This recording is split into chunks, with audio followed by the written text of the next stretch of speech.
मेरे प्यारे भाई एवं बहनों, कैसे हैं आप लोग। मैं आशा करता हूँ कि आप लोग बहुत अच्छे होंगे और अपने तैयारी को और बेहतर बना रहे होंगे। तो आज हम लोग पढ़ेंगे प्रकाश का अपवर्तन। हम लोग प्रकाश का परावर्तन, जो कि फिजिक्स का फर्स्ट चैप्टर है, उसमें हम लोग सारा कुछ पढ़ लिए थे। ऑब्जेक्टिव भी कुछ आप लोगों को कराए थे उसमें हम, जो बहुत ही इंपॉर्टेंट था। तो अब हम लोग देखेंगे प्रकाश का अपवर्तन। तो प्रकाश का अपवर्तन जो है कि क्या है। प्रकाश की किरण एक पारदर्शी माध्यम से दूसरे पारदर्शी माध्यम में जाने पर दिशा परिवर्तन की क्रिया को प्रकाश का अपवर्तन कहते हैं। यानी कि प्रकाश जो है एक माध्यम से दूसरे माध्यम, कहने का मतलब यह है कि जैसे वायु है, जैसे कि वायु है सघन माध्यम, विरल माध्यम। और अगर हम उसको किसी कांच पे टॉर्च को जलाते हैं तो कांच क्या है, सघन माध्यम है। तो विरल माध्यम से सघन माध्यम, यानी कि एक माध्यम से दूसरे माध्यम में जाने पर प्रकाश अपना डायरेक्शन यानी कि दिशा चेंज करता है। तो इसी घटना को क्या कहते हैं हम लोग, प्रकाश का अपवर्तन कहते हैं। तो इसको समझने के लिए हम लोग क्या करेंगे, इसको समझने के लिए एक गिलास पानी में, एक गिलास लेंगे, कांच का गिलास, उसमें पानी भर देंगे और उसमें अगर हम पेंसिल को डुबाएंगे तो पेंसिल जो है ना मुड़ी हुई प्रतीत होती है। जैसे कि एक गिलास है, एक गिलास है, इसमें क्या करेंगे हम लोग,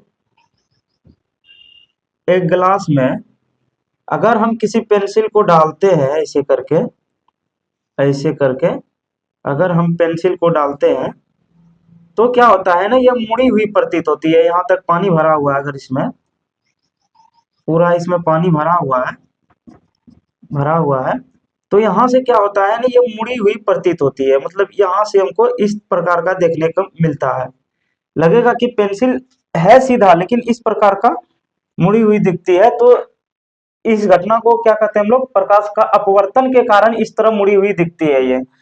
अब अगर हम मान लिया जाए इस गिलास में एक कटोरी लेते हैं, अगर हम एक कटोरी लेते हैं और हम अगर यहाँ पे खड़े हैं और यहाँ पे एक सिक्का रखा हुआ है, एक सिक्का रखा हुआ है, तो यहाँ से हमको ये सिक्का दिखाई अगर नहीं दे रहा है तो इसमें अगर हम लोग पानी भरेंगे तो क्या होगा ना, ये सिक्का दिखने लगेगा। ये सिक्का जो है ये दिखने लगेगा, ये उभरा हुआ प्रतीत होने लगता है, कि ये ऊपर उठा हुआ प्रतीत होने लगता है। तो ये भी घटना क्या है, प्रकाश का अपवर्तन के कारण ही जो है गिलास में रखा हुआ सिक्का उभरा हुआ प्रतीत होता है।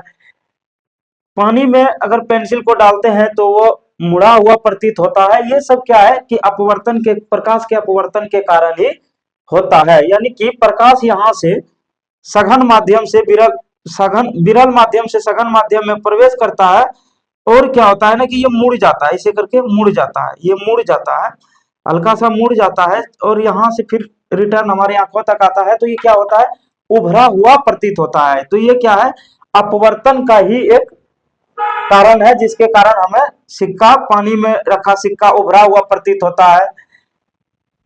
पानी में अगर पेंसिल को डालते हैं हम लोग तो वो मुड़ा हुआ प्रतीत होता है। चीनी के चाशनी में अगर हम रसगुल्ले को रखते हैं ना, रखेंगे ना उसमें, तो रसगुल्ला बड़ा प्रतीत होता है। तो ये भी क्या है, एक अपवर्तन का ही कारण है, जिसके कारण हमें कोई चीज उभरा हुआ प्रतीत होता है, मुड़ा हुआ प्रतीत होता है। तो ये सब अपवर्तन का ही कारण है। तो क्या है, प्रकाश की किरण एक पारदर्शी माध्यम से दूसरे पारदर्शी माध्यम में जाने पर दिशा परिवर्तन की क्रिया को प्रकाश का अपवर्तन कहा जाता है। प्रकाश की चाल जो होती है विभिन्न माध्यम में अलग अलग होती है। प्रकाश की चाल विभिन्न माध्यम में अलग अलग होती है। तो प्रकाश की चाल सबसे अधिक, यानी कि सबसे अधिक निर्वात में होती है 3 लाख किलोमीटर पर सेकेंड। यानी कि प्रकाश की चाल सबसे अधिक निर्वात में 3 लाख किलोमीटर पर सेकेंड होता है लगभग। और उसके बाद पानी, यानी कि पानी में यानी द्रव्य में प्रकाश की चाल 2,25,000 किलोमीटर पर सेकेंड होता है। यानी कि प्रकाश की चाल निर्वात में सबसे अधिक 3 लाख किलोमीटर पर सेकेंड लगभग। और पानी यानी द्रव्य में प्रकाश की चाल 2,25,000 किलोमीटर पर सेकेंड होता है, यानी कि लगभग। कांच में प्रकाश की चाल 2 लाख किलोमीटर पर सेकेंड होता है। कांच में प्रकाश की चाल 2 लाख, कांच में प्रकाश की चाल 2 लाख किलोमीटर पर सेकंड होता है, लगभग 2 लाख किलोमीटर पर सेकंड होता है। पानी में प्रकाश की चाल 2,25,000 किलोमीटर पर सेकंड होता है और सबसे अधिक निर्वात में लगभग 3 लाख किलोमीटर पर सेकंड होता है।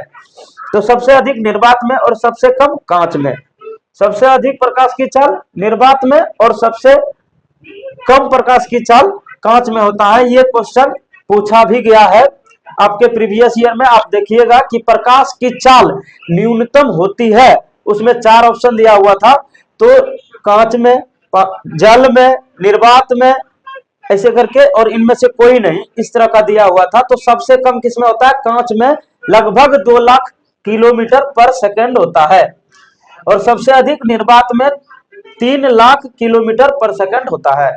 और पानी में बात करें तो 2,25,000 किलोमीटर पर सेकंड होता है।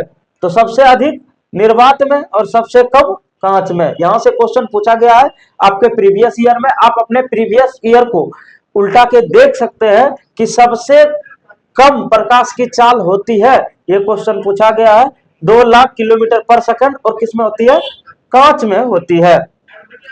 जिस माध्यम का प्रकाशीय घनत्व जितना अधिक होता है, जिस माध्यम का प्रकाशीय घनत्व जितना अधिक होता है, उसमें प्रकाश की चाल उतना ही क्या होता है? कम होता है। जिस माध्यम का प्रकाशीय घनत्व सबसे अधिक होता है, उस माध्यम में प्रकाश की चाल उतना कम होता है। जब प्रकाश, यहाँ पर एक समझने लायक बात है कि जब प्रकाश विरल माध्यम से सघन माध्यम यानी कांच में जाती है तो वह अभिलंब की ओर मुड़ जाती है। यानी कि कहने का मतलब यह है कि जब प्रकाश विरल माध्यम यानी वायु से कांच में जाती है तो वो अभिलंब की ओर झुक जाती है। आप लोगों को हम अपवर्तन परावर्तन में पढ़ाए थे, अभिलंब, आपतित किरण, परावर्तित किरण, आपतन कोण, परावर्तन कोण। तो इसमें क्या होता है? अपवर्तित कोण होता है। तो इसमें अपवर्तन कोण अपवर्तित कोण होता है और उसमें आपतन कोण परावर्तन कोण होता है। प्रकाश के परावर्तन वाले में आप लोग को ये सब बता दिए हैं, अभिलंब क्या है, ये सारे चीज हम डिस्कस किए हैं प्रकाश के परावर्तन वाले टॉपिक पे। तो यहाँ पे क्या कहता है? जब प्रकाश विरल माध्यम यानी वायु से सघन माध्यम कांच में जाती है तो वो अभिलंब की ओर मुड़ जाती है। इसको समझने के लिए हम लोग क्या करेंगे? एक कांच का सिल्ली लेंगे ऐसे करके, और अगर हम प्रकाश यहां से डालते हैं तो यहां से प्रकाश में डालने के बाद यहां से क्या होता है, और इसका ये जो है ये अभिलंब है। हम एक कांच का सिल्ली लेंगे इस प्रकार से और क्या करेंगे? वहां से लाइट को जलाएंगे तो ये जो है अभिलंब की ओर झुका हुआ प्रतीत होगा और ये ऐसे होगा। इसका जो है अभिलंब ये होगा, ये क्या होगा?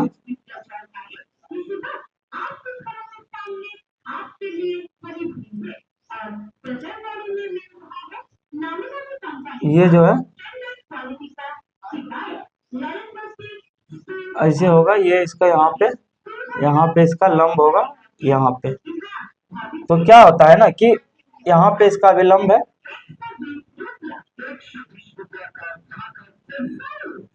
इस प्रकार से ये यहाँ से अब ये ऐसे जाती है। यहाँ पे हम लोग क्या देखते हैं कि जब प्रकाश को यहाँ से कांच पे जलाते हैं तो ये इस तरफ झुकी हुई प्रतीत होती है, यानी अभिलंब के तरफ। इसका अभिलंब यहाँ पे होगा, यहाँ पे, तो ये अभिलंब के तरफ मुड़ी हुई प्रतीत होती है। यहाँ पे यही बोला जा रहा है कि जब प्रकाश विरल माध्यम यानी कि ये हो गया विरल माध्यम यानी कि वायु, और ये हो गया सघन यानी कि कांच। तो यहाँ क्या बोला जाता है? जब प्रकाश विरल माध्यम यानी वायु से सघन माध्यम कांच में जाती है तो वह अभिलंब की ओर मुड़ जाती है। यहां से जैसे ही कांच में गया तो ये क्या हुआ? अभिलंब की ओर मुड़ गया। और फिर जैसे ही यहाँ पर वायु इससे पार हो गया, प्रकाश वायु यानी कि विरल माध्यम में जैसे ही गया तो ये क्या हुआ? ये अभिलंब से क्या हुआ? दूर हट गया, यानी कि दूर हट गया। यानी कि कहने का मतलब जब प्रकाश विरल माध्यम से सघन माध्यम में जाती है, जब प्रकाश विरल माध्यम से सघन माध्यम में जाती है तो वह अविलंब की ओर झुक जाती है, और जैसे ही फिर सघन माध्यम से विरल माध्यम में जाती है तो वो अविलंब से दूर हट जाती है। तो दूसरा यहां देखिए लिखा हुआ है, जब प्रकाश सघन माध्यम से यानी कांच से विरल माध्यम वायु में जाती है तो वह अविलंब से दूर हट जाती है। कहने का मतलब यह है, जब प्रकाश विरल माध्यम से सघन माध्यम में गया तो वह अविलंब की ओर मुड़ गया, और जब जब प्रकाश फिर सघन माध्यम से विरल माध्यम में गया तो अविलंब से दूर हट गया।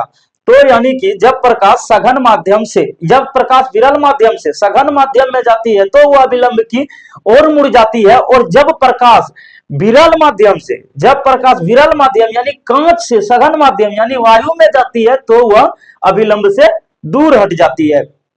तो कहने का मतलब यह है, ये सब क्या है, अपवर्तन के कारण ही ये सब होता है। क्योंकि अपवर्तन में होता ही है कि प्रकाश का मुड़ना, अपवर्तन का मतलब होता है कि एक माध्यम से दूसरे माध्यम में प्रकाश जाने पर उसका मुड़ना यानी उसका डायरेक्शन चेंज होना, यही क्या होता है, अपवर्तन होता है। क्योंकि अपवर्तन का परिभाषा भी आप देख सकते हैं, प्रकाश की किरण एक पारदर्शी माध्यम से, प्रकाश की किरण एक पारदर्शी माध्यम से दूसरे पारदर्शी माध्यम में जाने पर दिशा परिवर्तन यानी मुड़ने की क्रिया को प्रकाश का अपवर्तन कहते हैं। कहने का मतलब यह है, प्रकाश की किरण एक पारदर्शी माध्यम से यानी वायु से, अगर कांच भी एक पारदर्शी माध्यम है तो कांच में जाती है तो वहां पे क्या होती है, वह मुड़ती है, और फिर जब कांच से फिर वह वायु में जाती है तो वहां पे क्या होती है, फिर मुड़ती है। तो कहने का मतलब प्रकाश के मुड़ने की क्रिया को ही हम लोग क्या कहते हैं, अपवर्तन कहते हैं। जैसे कि अगर हम ये वाला प्रयोग देखें, इसमें क्या हुआ, हम अगर भरे पानी के गिलास में अगर हम पेंसिल को डालते हो तो वो पेंसिल जो है ना टेढ़ा प्रतीत होता है, टेढ़ा प्रतीत होता है। तो क्या होगा ना कि टेढ़ा क्यों प्रतीत होता है, अपवर्तन के कारण ही टेढ़ा प्रतीत होता है, क्योंकि प्रकाश विरल माध्यम से सघन माध्यम में गया, अब फिर विरल माध्यम से सघन माध्यम में गया, अब फिर सघन माध्यम से फिर विरल माध्यम में आया, और तब हमारी आंखों तक आता है। तो ये इस जगह का जो यहाँ का जो पेंसिल है वो क्या होता है, हमको मुड़ा हुआ प्रतीत होता है। यहां से डालते सीधा मत प्रतीत होता है मुड़ा हुआ, क्योंकि वो प्रकाश के अपवर्तन के कारण ही मुड़ा हुआ प्रतीत होता है। और वहीं पे हम लोग अगर देखें, सिक्का को हम लोग रख दिए, ये पूछता है, ये उदाहरण पूछता भी है कि अगर हम एक बाल्टी में एक सिक्के को रख दें और उसको देखने के बाद तो प्रतीत हुआ उभरा हुआ प्रतीत होता है, तो ये उदाहरण ये भी पूछता है, ये भी उदाहरण पूछता है एग्जाम में। यहाँ तक की कंपटीशन के एग्जाम में भी ये सारे चीज पूछे जाते हैं कि एक बर्तन में रखा हुआ सिक्का उभरा प्रतीत होता है अपवर्तन के कारण, परावर्तन के कारण, इनमें से दोनों, इनमें से कोई नहीं, इस तरह के क्वेश्चन आते हैं एग्जाम में, और कॉम्पिटिटिव एग्जाम में भी इस तरह का क्वेश्चन पूछा जाता है और स्टूडेंट कंफ्यूज कर जाता है इस तरह के क्वेश्चन में। तो यहाँ पे उभरा हुआ प्रतीत होता है, क्यों, अपवर्तन के कारण। जितना भी प्रतीत होता है वाला अगर पूछ दिया तो वो अपवर्तन ही होता है। तो यहाँ पे प्रकाश की किरण एक पारदर्शी माध्यम से दूसरे पारदर्शी माध्यम में जाने पर दिशा परिवर्तन यानी मुड़ने की क्रिया को प्रकाश का अपवर्तन कहते हैं। पहले यहाँ पे विरल माध्यम में था प्रकाश, उसके बाद सघन माध्यम में गया, तो यहाँ की अपेक्षा यहाँ पे प्रकाश की चाल घट गया, और फिर ये यहाँ से अगर हमारी आंखों तक आया तो क्या हुआ ना, फिर ये उभरा हुआ प्रतीत होने लगा, यानी कि यहाँ से तिरछा गया और ये उभरा हुआ प्रतीत होने लगा। फिर यहाँ पे पानी नहीं था, अगर हम यहाँ खड़े थे तो हम इस सिक्के को नहीं देख पा रहे थे, और जैसे इसमें हम इतना पानी डाल दिए तो हम इस सिक्के को देख पाने लगे। तो इसका ये कारण हुआ कि प्रकाश जैसे ही इस सिक्के पे पड़ा, सिक्के से हमारी आंखों तक आया मुड़ के, तो यानी कि यहाँ पे ये फिर सघन माध्यम हो गया, सघन माध्यम में से प्रकाश जैसे ही विरल माध्यम में गया तो वो क्या हुआ, अपना डायरेक्शन चेंज कर लिया, तो और हमारे आंखों तक प्रकाश पहुंचा तो हमें ये उभरा हुआ प्रतीत होने लगा। चीनी के चाशनी में रखे हुए रसगुल्ला, अगर आप रसगुल्ला को रस में देखे होंगे, डूबा हुआ रस में, तो क्या होगा, वो बड़ा बड़ा दिखता होगा, बड़ा बड़ा उभरा हुआ, और जैसे ही निकालते हैं तो आपको छोटा दिखता है। तो ये भी अपवर्तन के कारण ही दिखता है, प्रकाश के अपवर्तन के कारण ही कोई भी चीज, यानी कि सघन माध्यम यानी कि पानी में रहेगा तो वो उभरा हुआ दिखता है। तो ये कहने का मतलब यही है कि जैसे ही यहाँ पे प्रकाश विरल माध्यम में गया, डायरेक्शन चेंज करके हमारे आंखों तक आया, तो ये उभरा हुआ प्रतीत होने लगा, ये मुड़ा हुआ प्रतीत होता है। और यहाँ पे जैसे ही हम लोग प्रकाश जलाते हैं, सघन माध्यम विरल माध्यम से सघन माध्यम में जाता है तो अभिलंब की ओर मुड़ जाता है, और जैसे ही फिर विरल माध्यम में जाता है तो अभिलंब से दूर हट जाता है। तो कहने का मतलब यह है, जब प्रकाश विरल माध्यम से सघन माध्यम में जाती है तो वह अभिलंब की ओर मुड़ जाती है, और फिर जब विरल सघन माध्यम से विरल माध्यम में प्रवेश करती है तो वह अभिलंब से दूर हट जाती है। मैं आशा करता हूं कि आप लोग को समझ में बहुत अच्छे से आ रहा होगा ये सारी चीज।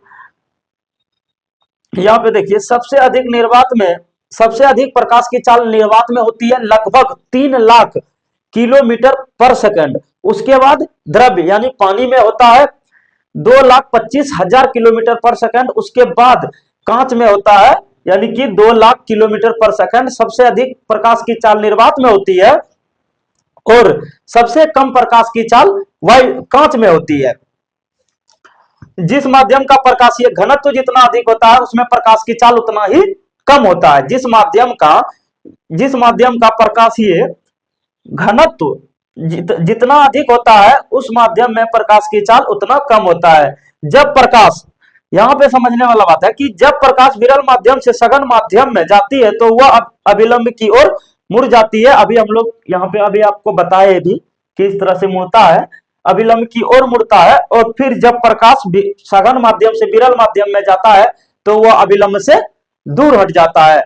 मैं आशा करता हूं कि आप लोग को बहुत अच्छे से समझ में आया होगा ये सारे चीज, प्रकाश का अपवर्तन, इसमें भी अभी और भी है, तो आगे हम लोग फिर पढ़ेंगे अगले दिन।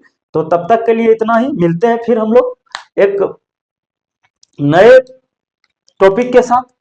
तब तक के लिए जय हिंद, मिलते हैं फिर एक बार एक नए वीडियो में एक नए टॉपिक के साथ। तब तक आप अपने तैयारी में लगे रहिए और बेहतर दिनों पे दिन बनाते रहिए। फिजिक्स का टेंशन नहीं लेना है, फिजिक्स हम पूरा कवर करवा देंगे आप लोगों को फ्री ऑफ कॉस्ट। आप हमारे चैनल पे पढ़ सकते हैं, अपने साथी स्टूडेंट को भी शेयर करें जिससे भी उसको भी हेल्प मिले, मदद मिले। तो चलिए हम लोग मिलते हैं नेक्स्ट वीडियो में।